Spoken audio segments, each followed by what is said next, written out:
We all adore the golden age of Hollywood. The glitz, the icons, the flawless smiles that seem to define perfection. But what if the stars we worshipped weren't heroes at all? Before his death, legendary actor Burt Lancaster left behind a secret journal that rocked even his closest friends to the core. In those pages, he exposed the underbelly of Tinseltown, claiming the dream factory was crawling with power plays, manipulation, and destruction, hidden behind perfect red carpet grins. Lancaster didn't just suggest Hollywood had dark corners, he named names, 7 of the industry's biggest legends, calling them not just flawed, but dangerous.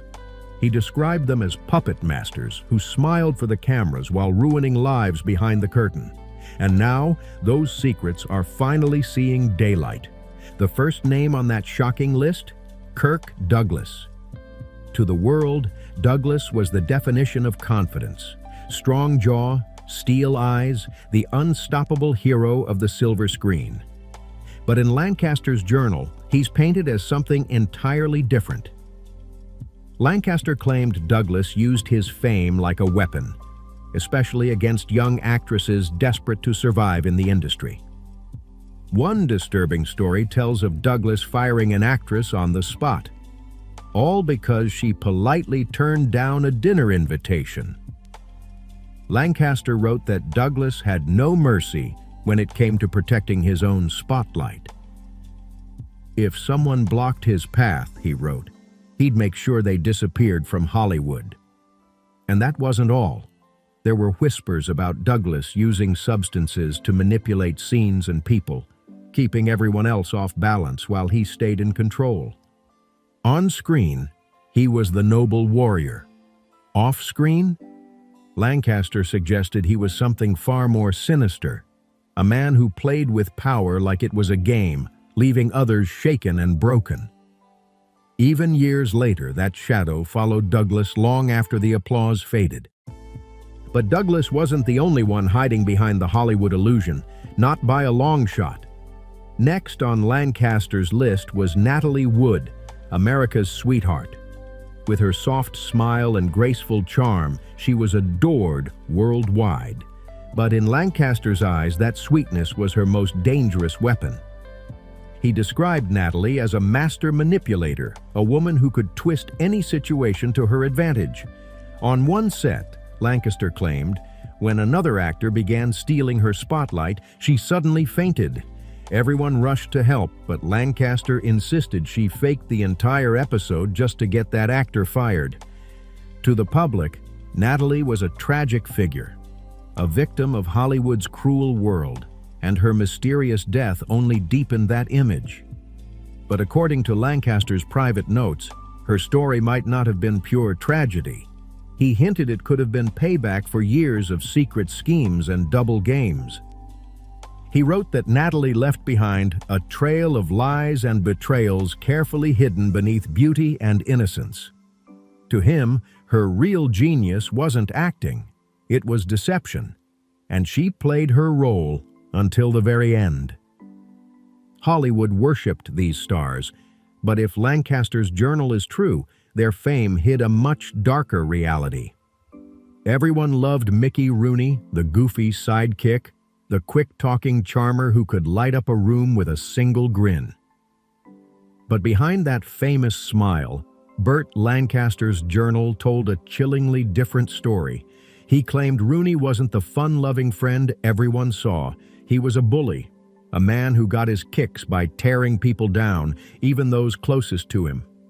According to Lancaster, Rooney mocked extras like it was sport, humiliated crew members, and treated his wives like personal servants. The worst part?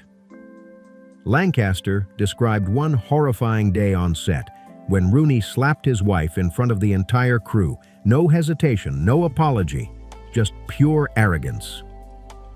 Everyone froze, but nobody dared to say a word because, well, it was Mickey Rooney. The studio needed their star happy, even if that meant covering up the chaos. To Lancaster, that was the real tragedy, a whole system that let fame excuse cruelty. He wrote that Rooney's humor was nothing more than a mask, a disguise hiding a cold streak that ran deeper than anyone wanted to admit. Behind the laughs, he said, was a man who thrived on control and humiliation. Then there was Elizabeth Taylor, Hollywood's untouchable queen, radiant beauty, glittering jewels, 8 marriages, and an iron will. But in Lancaster's eyes, she wasn't just a star, she was a ruler. He claimed she bent everyone around her to her will, co-stars, directors, even the powerful studio execs who usually ran the show. One shocking moment stood out. Lancaster wrote that Taylor once shut down an entire set for 14 straight hours because she hated the color of her dress. 14 hours wasted because one of the biggest stars in the world decided her outfit wasn't right. And if a director dared to argue, she'd allegedly throw wine in his face without a blink. Each new marriage, Lancaster said, only added to her power, like stacking diamonds and divorces until she stood untouchable. He saw her as a force of nature, unstoppable, unpredictable, and always in control. To the public, she was a goddess, but in the shadows, Lancaster wrote, she was the queen who ruled with manipulation instead of mercy. And then came Spencer Tracy, the serious actor, the heavyweight performer, the man everyone respected. But Lancaster's journal described a far darker figure. He called Tracy a drunken tyrant, someone who didn't just drink, he drank to dominate. On one set, Tracy allegedly smashed a bottle in a fit of rage, threatening to hurt himself if things didn't go his way. Everyone froze in shock, terrified of what he might do next. Lancaster said Tracy used fear like a weapon. The more terrified people were, the stronger he felt. Even directors avoided crossing him. If they dared to give notes, he'd glare at them until the room went dead silent before storming out, leaving behind only tension and shattered nerves. For Lancaster, that was proof of Hollywood's rot, unchecked power turning brilliance into cruelty. And finally, there was James Stewart, America's sweetheart, the all-American good guy with the calm voice and kind face. But Lancaster called him something far more sinister, the silent saboteur. Behind the friendly smile, he claimed, Stewart quietly ruined careers without ever raising his voice.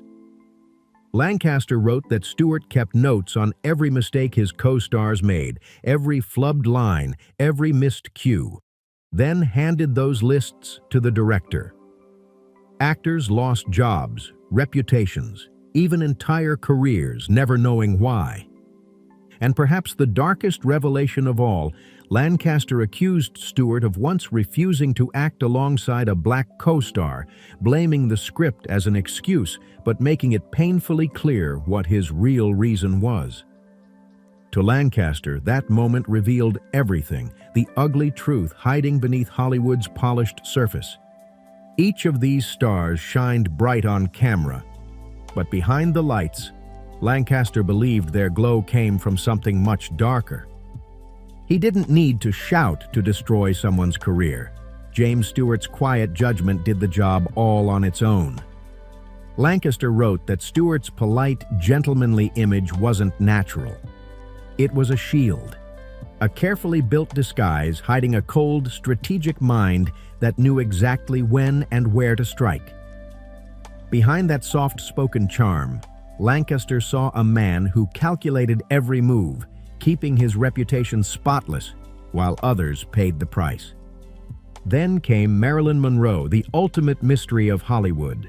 The breathy voice, the platinum curls, the angelic smile. She was the dream everyone wanted to believe in. But according to Lancaster's journal, that fragile image wasn't innocence at all. It was power.